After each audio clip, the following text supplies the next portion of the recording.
Happy Hauntings, everyone. I am back with another episode of Haunted Indiana, Ghosts and Strange Phenomenon of the Hoosier State, written by James A. Willis. Yes, it has been a while indeed, but I am back. It is October, sweet, sweet October, and let's get on with the hauntings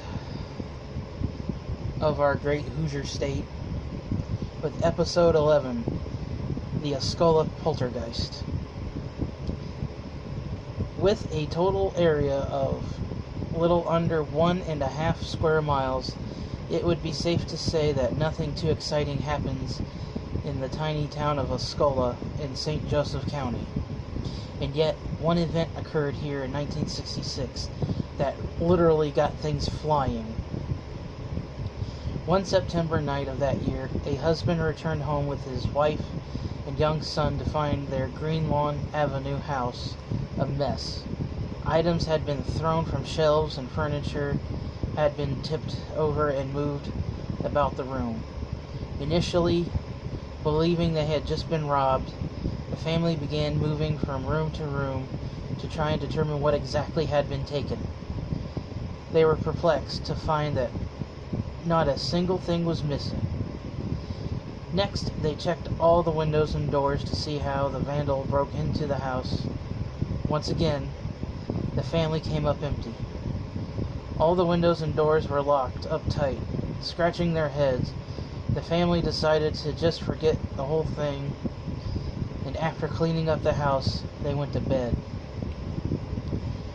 Things went on as usual at the house for the next few days, but then suddenly, furniture started sliding across the floor, and household items fell from the shelves, this time in full view of the family.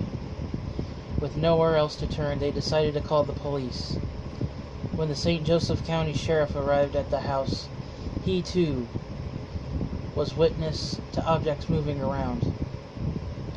The sheriff even went so far as to file an official police report.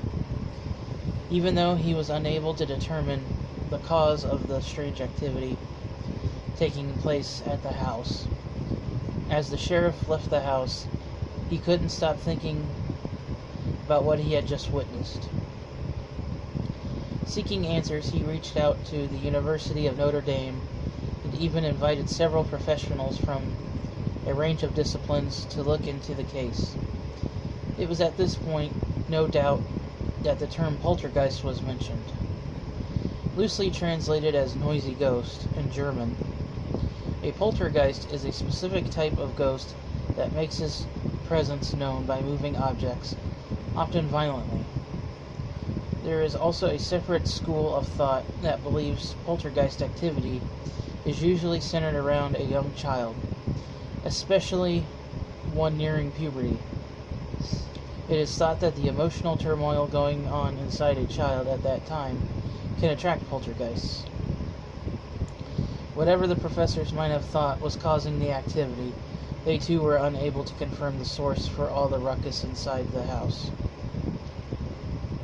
An investigation continued for several more weeks until October 12th, 1966, when the St. Joseph County Sheriff held a very brief press conference in which he simply stated that all the activity in the house was being caused by the family's young son, and that the case was now closed.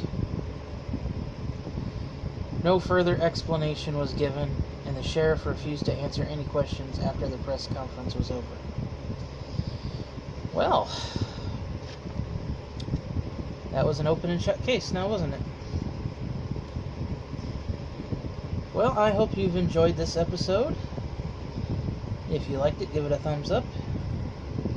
Share it among your friends and family. And I will see you guys next time. Thanks for watching. Thanks for listening. And have a great October, everyone.